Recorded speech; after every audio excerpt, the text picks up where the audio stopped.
अभी हम appeals and revision के क्वेश्चन आंसर करने वाले पीछे से करते हैं। ठीक है, इस बार क्या हुआ है कि भजन लाल के है, भजन लाल का असेसमेंट कंप्लीट हुआ है 143 वाला, मतलब स्क्रूटनी वाला। एडिशनल 15 लाख रुपए पेमेंट के लिए आया है, 15 लाख आया हुआ है, और एसएससी कंपनी ने preferred appeal before the commissioner किया हुआ है। ठीक है, अब इसके बारे में आंसर बताना है कि अगर 154 के हिसाब से the assessing officer pass an order under 154 for rectification of mistakes in respect of issue not being subject matter of appeal. मतलब असेसिंग ऑफिसर, देखो दो रहता है, एक अपील, अगर जो चीज़ अपील की रहती है उसके अगेंस्ट तो वो कुछ ऑर्डर पास नहीं कर सकता, मगर जो चीज़ अदर देन अपील के लिए रहती है उसके लिए ऑर्डर पास कर सकता है। उसको बोलते हैं पार्शियल, उसको बोलते हैं पार्शियल मर्जर। ठीक है, अभी 264 में क्या होता है, कंप्लीट मर्जर, तो अपील के बारे में सवाल ही नहीं उठता। ठीक है, और थर्ड वाला बोला गया हुआ है कि कमिश्नर कर सकता है। कमिश्नर 263 में, 263 भी क्या बोलता है, पार्शियल, मतलब जिसके अदर मैटर के लिए कर सकता है, अदर मैटर के लिए ऑर्डर पास कर सकता है, मगर जो अपील वाले उसके लिए नहीं कर सकता। यहाँ पे क्या बोला है कि बोथ के लिए कर सकता है, कि अपील और मैटर के लिए, तो अदर मैटर के लिए कर सकता है, अपील के लिए नहीं कर सकता। क्वेश्चन नंबर 15 वेरी इंपॉर्टेंट है, इसमें बोला गया हुआ है कि हमें बताना है कि कौन कहाँ पे क्या बोलते हैं अपील कर सकता है। 147 में असेसिंग ऑफिसर जो जॉइंट कमिश्नर है उसके अगेंस्ट में कहाँ जा सकते हैं, सीआईटी, और 30 डेज़ के अंदर जाना पड़ता है। और 263 commissioner of income tax, 263 commissioner of income tax, भाई कमिश्नर के लिए कमिश्नर के पास थोड़ी जाएंगे, आईटीएटी के पास जाएंगे 60 डेज़ में। प्रिंसिपल कमिश्नर, प्रिंसिपल कमिश्नर यानी पापा, प्रिंसिपल कमिश्नर यानी दादा, दादा के अगेंस्ट किसके पास जा सकते हैं, आईटीएटी 60 डेज़, और आईटीएटी के लिए हाई कोर्ट है 120 डेज। ठीक है, यहाँ पे भी सेम ऐसे ही बोला गया हुआ है, वहाँ पे प्रेजेंटेशन से यहाँ पे उल्टा हो गया। Assessing officer C I T J C I T, ठीक है, उसके बाद 263 में I T A T, D G Dada, I T A T high court, बस सिंपल है। यहाँ पर बोला गया हुआ है क्वेश्चन नंबर 13 में, द असेसी है who been serve written order passed on 1 January 2024 को ऑर्डर पास हो गया है, और file an application against order CIT as पर 264 के हिसाब से कब करना पड़ता है, जब 30 दिन खत्म हो जाए। जब 30 दिन खत्म हो जाए, ये रिवीजन ऑफ ऑर्डर वाला, जब 30 दिन खत्म हो जाए तब करेंगे, लेकिन 30 दिन होने के पहले ही, मतलब 1 जनवरी से 30 दिन पहले ही तुम कर दी तो आफ्टर 30 डेज का होगा, pre mature application is not allowed, और वैसे भी इसके में कोई जाता नहीं है। उसको बताया गया हुआ है कि इनकम टैक्स अथॉरिटी है did not file an appeal file नहीं किया उसने, और क्यों नहीं किया, क्योंकि उसकी इनकम 50 लाख से कम आ रही होगी। ठीक है, अभी बाद में क्या हुआ कि less than the monetary limit, लेकिन बाद में क्या हुआ कि उसकी अल्पी खुद की भी और पल्ली की उसकी बहन की भी इनकम ज़्यादा आने लगी, तो क्या कर सकता है कि उसके अगेंस्ट में कमीशन ऑर्डर पास कर सकता है, क्या बिल्कुल कर सकता है। जो पुराने वाले बेसिस है उसके बेसिस पे ऐसा नहीं बोल सकते कि नहीं पहले इनकम एग्जाम थी, पहले नहीं की तो अभी भी नहीं कर सकते, ऐसा कुछ भी नहीं है। ठीक है, डॉक्ट्रिन ऑफ प्रिज्म बताना है हमें कि कैसे, क्या ट्रू है या फॉल्स है। द रेडियो डिसेंसी है supreme of a supreme court decision is absolutely binding on और लोअर कोर्ट, वेरी गुड, बहुत सही सही सही है। ट्रिब्यूनल अथॉरिटी, ठीक है, सही है। However the lower court tribunal and authorities are not bound to the oblique data additional remarks और things said by the way supreme court decision, मतलब सीधी सी बात है कि बोलना चाह रहा है कि जो लोअर कोर्ट है वो बाउंड नहीं होते हैं लोअर कोर्ट की अथॉरिटी से, तो ये फॉल्स हो गया यहाँ पे। ठीक है, उसके बाद बोला गया हुआ है कि सुप्रीम कोर्ट में 2 बेंच है, सिमिलर स्ट्रेंथ की है, तो जो डिसीजन है वो डिटेल्ड डिस्कशन के हिसाब से होगा जो ने किया होगा, तो ये भी इनकरेक्ट है। जो भी हमने पढ़ा होगा, जो लेटर इन टाइम में जो डिसीजन होगा उसके हिसाब से होगा। ठीक है, लोअर कोर्ट और बाउंड बाय सुप्रीम कोर्ट सही है। The only exception to this principle is judgment pass by supreme court without reference to statutory provision, तो स्टैट्यूटरी प्रोविजन के हिसाब से मिलकर तो वो बनता है हम। ठीक है, लोअर अथॉरिटी में deviate from the decision of high court with in whose jurisdiction the function only is situation to keep the issue alive where department has not accepted the decision and has taken the matter to the Supreme Court, तो ये भी false। यहाँ पे बता देंगे lower court deviate होता है high court के डिसीजन से तो इनवैलिड होता है। ठीक है, इनकरेक्ट हो जाएगा। ठीक है, यहाँ पर क्या बोला गया हुआ है कि आर्म्स लेंथ प्राइस के बारे में, आर्म्स लेंथ प्राइस के बारे में बताया गया हुआ है, which in final fact finding is and can not be subject matter of the scrutiny of the high court as it does not give rise to substantial question of law. तो हमने पढ़ा हुआ कि जो आर्म्स लेंथ प्राइस है वो question of law को अटेट करता है और हाई कोर्ट में इसके अगेंस्ट अपील की जा सकती है। ठीक है, it is an challenge of arms length price, it is an open for high court to examine. उसमें बताया गया हुआ है कि हाई कोर्ट के बारे में बताया गया, the served order was recall to review the high court and error was correct discuss the validity action taken by the Calcutta high court. तो बताया गया रिव्यू कर सकता है कि नहीं कर सकता है, कर सकता है। हमने पढ़ा है कि जो हाई कोर्ट है वो कौन कौन सी बातों में रिव्यू कर सकता है, तो ये जो 3 बातें, discovery of new important evidence, mistaken upon record, any other sufficient information के बारे में यहाँ पे ज्ञान फैलना है। उसको बताया गया हुआ है कि An appeal before income tax ITAT cannot be decided by the event of difference of opinion between the judicial member and account member on a ground, ठीक है, तो ये भी इनकरेक्ट है। यहाँ बताया गया हुआ कि जो अपील है it can not be decide in the event of difference of opinion. अगर डिफरेंस ऑफ ओपिनियन आता है तो कौन सा ITAT का प्रेसिडेंट आता है, दोनों का मेजोरिटी हम देखते हैं, प्रेसिडेंट के बारे में देखते हैं, प्रेसिडेंट ऑफ ट्रिब्यूनल का जो रहेगा उस हिसाब से देखेंगे, तो ये फॉल्स है, ठीक है। High court does not have power to review, तो हमने पीछे पढ़े तो रिव्यू का पावर रहता है उसके पास, ठीक है।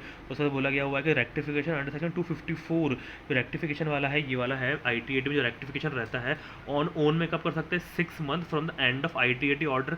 जब पास किए थे हमने ITAT का ऑर्डर उसके 6 महीने के अंदर, या फिर एप्लीकेशन असेसी कर देता है तो within 6 month from the end of which application was made and has to make application with 6 month from the end of month in which ITAT order was passed, ठीक है। तो ये बताया गया हुआ है कि rectification under 264 254 income tax appellate authority tribunal beyond 6 month from the end of month in which order sought to have been passed. तो याले क्वेश्चन में बोला गया है कि 6 मंथ के बियॉन्ड कर सकते हैं क्या, अपील कर सकते हैं क्या, तो कर सकते हैं। यहाँ बोला गया हुआ है कि भाई अगर खुद ओन करता है रेक्टिफिकेशन तो 6 month from the ITAT order was passed और 6 month from the and application was made. 10 जून को एप्लीकेशन की, 10 जून प्लस 6 मंथ, ठीक है। और यहाँ पे बोला गया हुआ कि पिटिशन स्टे इन डिमांड है, स्टे जो स्टे है पिटिशन का स्टे ऑफ डिमांड है फाइल्ड बाय ऐसी XYZ demat. Income tax appellate tribunal ने क्या किया हुआ है, अपीलेट ट्रिब्यूनल ग्रांटेड स्टे क्या कर दिया है, dated 1 January 2000 for a period of 180 दिन, 180 दिन से दे सकते हैं, तो उन्हें 180 दिन दिया है और 20% डिपॉजिट भी बोल दिया है XYZ को, तो उन्हें कर भी दिया है। तो बाद में फंक्शनली इंटरमिटेंटली मतलब गलत रुक के कर रही थी till 1 February and therefore the dispute matter could not be dispose नहीं हो पाया है। In June 2005 XYZ had made an application to extend of stay, क्योंकि बराबर नहीं कर रही थी, क्योंकि खुद की गलती होती तो नहीं करते, लेकिन गलती उनकी थी तो ग्रांटेड कर दिया और कितना हो गया 1 जनवरी से कितना जो भी एक्सटेंडेड डे प्लस जो था 365 डे से ज़्यादा नहीं होना चाहिए, तो 31 सितंबर 2025 तक हो गया, ठीक है। लेकिन बाद में क्या हो गया, असेसिंग ऑफिसर ने क्या कर दिया, बैंक अकाउंट को अटैच कर दिया और 15 लाख रुपए डिमांड 15 लाख रुपए खींच लिए 25 लाख रुपए में से। और जो पूछा गया असेसिंग ऑफिसर ने बोला कि जो 365 डेज है उतनी 31 मार्च 2025 तक की ही डेट थी, उसके बाद का कुछ नहीं होता, तो इसलिए हमने खींच लिया।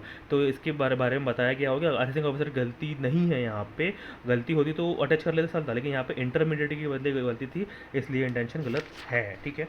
उसके बाद बताया गया हुआ कि who can file memorandum of cross objection, respondent कर सकता है या तो दोनों भी कर सकते हैं, असेसी या फिर income tax department with in 30 days, और ये फ्री होता है। उसके बाद क्वेश्चन नंबर 4 में बताया गया हुआ है XYZ लिमिटेड ने सॉफ्टवेयर के बारे में है विदाउट TDS कटा हुआ है, सॉफ्टवेयर कंसर्न रॉयल्टी के बारे में कुछ तो भी बताया गया हुआ है।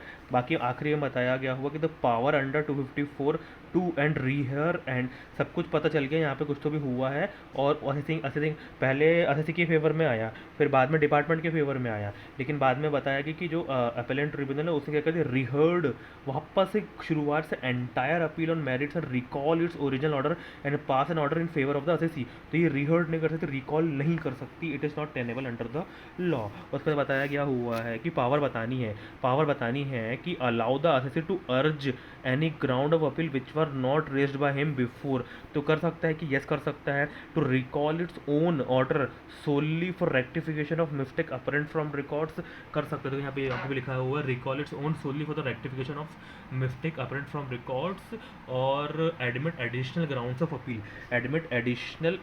ऑफ अपील भी कर सकता है। उसके बाद बताया गया हुआ यहाँ पर क्या बताया गया है कि no return was filed can assessee, SBS popcorn है क्लेम किया 20 लाख रुपए का रिटर्न ऑफ इनकम डिसअलाउ कर, उसने क्या कर दिया, डिसअलाउ कर दिया कुछ तो भी, ठीक है। उसके बाद assessing officer during assessment proceeding on the ground that no revised return was filed can the assessee now make such claim before the appellate authority, मतलब 20 लाख रुपए की थी, उसने रिवाइज रिटर्न नहीं फाइल नहीं किया, तो अपीलेट अथॉरिटी उसको एक्सेप्ट कर सकता है कि, तो यस यहाँ पर भी एक्सेप्ट कर सकता है अपीलेट अथॉरिटी, भले रिवाइज रिटर्न फाइल नहीं किया होगा। उसके बाद क्वेश्चन नंबर 1 बोलता है कि examine circumstance appellant authority is entitled to produce additional evidence oral और documentary before the commissioner। additional evidence को accept कर सकते हैं कि, तो additional evidence के बारे में हमने यहाँ पढ़ा हुआ है कि जो additional evidence रहता है उसके लिए ये सब बातें हैं, तो अगर ये सब बातें accept हो जाती है additional evidence वाली बातें, तो उसको एक्सेप्ट कर लिया जाएगा। एओ रिफ्यूज़ कर देता है, सफिशिएंट कॉज है without giving opportunity of being heard, तो एक्सेप्ट कर लेंगे। डिस्प्यूट रिजोल्यूशन के बारे में पढ़ने वाले हैं। Dispute resolution complete dispute resolution panel अलग होता है जो कि एनआर और ट्रांसफर प्राइसिंग वाले के लिए होता है। डिस्प्यूट रिजोल्यूशन कमेटी अलग होती है, इसमें क्या होते हैं कि 3 मेंबर होते हैं। कौन रहता है वो सब हम पढ़ते हैं यहाँ पर क्या बोलता है, कॉन्स्टिट्यूटेड बाय सेंट्रल गवर्नमेंट होते हैं, जो जिसको लगता है कि हमने चोरी की है, बस माफ़ी पता है कि फंसने वाले हैं, छोटे मोटे केस को क्या करते हैं यहाँ पे रिजोल्व कर देते हैं पहले ही, ठीक है। सेंट्रल गवर्नमेंट कॉन्स्टिट्यूट करती है, स्पेसिफाइड पर्सन रहते हैं और स्पेसिफाइड ऑर्डर यहाँ पे पास होते हैं।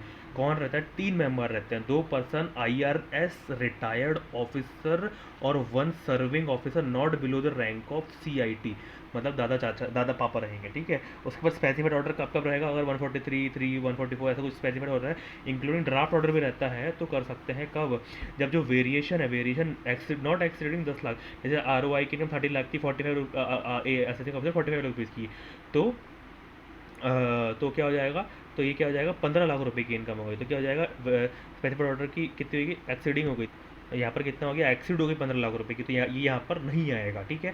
और अगर 10 लाख रुपए से नीचे होता तो ही यहाँ पर वो आता, ठीक है। मान लो कि 30 लाख रुपए 40 लाख रुपए होता, तो ये 10 लाख रुपए के अंदर होता तो वो आ जाता, ठीक है।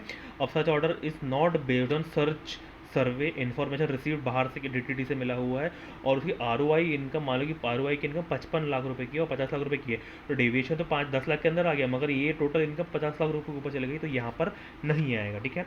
अभी स्पेसिफाइड पर्सन मतलब होता है कि जो पर्सन है वो स्मगलिंग में, IPC में, अनलॉफुल एक्ट, नार्कोटिक्स, बेनामी, करप्शन, मनी लॉन्ड्रिंग, प्रोसिक्यूशन किसी भी में, इनकम टैक्स के हिसाब से, या फिर नोटिफाइड स्पेशल कोड में, या फिर ब्लैक मनी में नहीं होना चाहिए। 100 रुपीज़ का एप्लीकेशन फीस लगेगा with in 1 month from the special order. जब होगा तो ये क्या करेगा, स्क्रीनिंग करेगा, एप्लीकेशन देखेगा कि बराबर है कि नहीं, calling for records and seeking report from assisting officer, ठीक है। लेकिन टैक्स और इंटरेस्ट तो देना ही पड़ेगा। और ये डिस्प्यूट रेजोल्यूशन प्रोसीजर क्या करता है, टर्मिनेट हटा देंगे, कब करेंगे, जब कॉपरेट नहीं करेगा, रिस्पॉन्ड नहीं करेगा, कंसील करेगा, छुपाएगा मटेरियल इन्फॉर्मेशन, या फिर ये फेल्स टू पे डिमांड, डिमांड तो पे करना पड़ेगा, टैक्स और इंटरेस्ट पे करना पड़ेगा, बस कहीं से बचाएगा, पेनल्टी और प्रोसिक्यूशन से, ठीक है। डिसीजन क्या होगा, डिसीजन ऑफ DRC, मेक और not to make modification, immunity देना है या नहीं देना है, या फिर shall order pass within 6 month from the end of month in which application is admitted by DRC, ठीक है। जब एप्लीकेशन DRC ने दिया है उसके 6 मंथ के होना चाहिए, ठीक है। उसके अगेंस्ट कोई अपील नहीं होगी, पेनल्टी से बचा सकता है, रिड्यूस कम कर सकता है, रिड्यूस कर सकता है, वेव कर सकता है पेनल्टी को, या फिर प्रोसिक्यूशन से ग्रांट इम्यूनिटी कर सकता है। उसके बाद ग्रांट, ये जो है पेनल्टी देना और ग्रांट इम्यूनिटी करना, ये कब होगा, जब वो पे कर देगा फुल टैक्स और कोऑपरेट करेगा DRC के साथ। क्या बोला गया हुआ है कि 6 मंथ, जब एडमिट कर लिया उसने DRC ने, वहाँ से 6 मंथ तक हो जाना चाहिए, ठीक है। क्वेश्चन नंबर 1 है, यहाँ पे बोला गया हुआ है कि नीड क्या है DRC की, ताकि जल्दी जल्दी रिजोल्यूशन हो सके, ठीक है। तो उसमें बताइए एसएससी का information receive under agreement 90 DDT वाले में है, तो एप्लीकेशन कर सकता है क्या, नहीं कर सकता। उसके बाद एसएससी की IPC में प्रोसिक्यूशन चल रही थी तो नहीं कर सकता। उसको बताया कि एसएससी की इनकम 28 लाख है, जो कि 50 लाख से अंदर है, और एनहांस टोटल इनकम भाई 5 लाख 10 लाख से कम होना चाहिए, ये भी है, DRC है, उसके ऊपर कोई प्रोसिक्यूशन नहीं है, पेनल्टी बस लगी हुई, पेनल्टी तो लगेगी, ठीक है। उसके बाद बताया क्या हुआ है कि can Vijay file an application file कर सकता है, क्योंकि सबको टाइम लिमिट कितनी 30 डेज की टाइम लिमिट है, ठीक है। अब यहाँ पूछा गया हुआ कि if agreed by an order DRC can he file appeal against such order, appeal कर सकता है किसके ऑर्डर के अगेंस्ट, DRC के अगेंस्ट, बिल्कुल नहीं कर सकता। उसके बाद अगर इन्फॉर्मेशन रिसीव्ड अंदर DTA सेक्शन 90 के हिसाब से बाहर से इन्फॉर्मेशन मिली तो नहीं कर सकता। इसीलिए इसी के साथ ये चैप्टर ख़त्म होता है। अभी हम इंटरनेशनल टैक्सेशन करेंगे, मुफ्ते।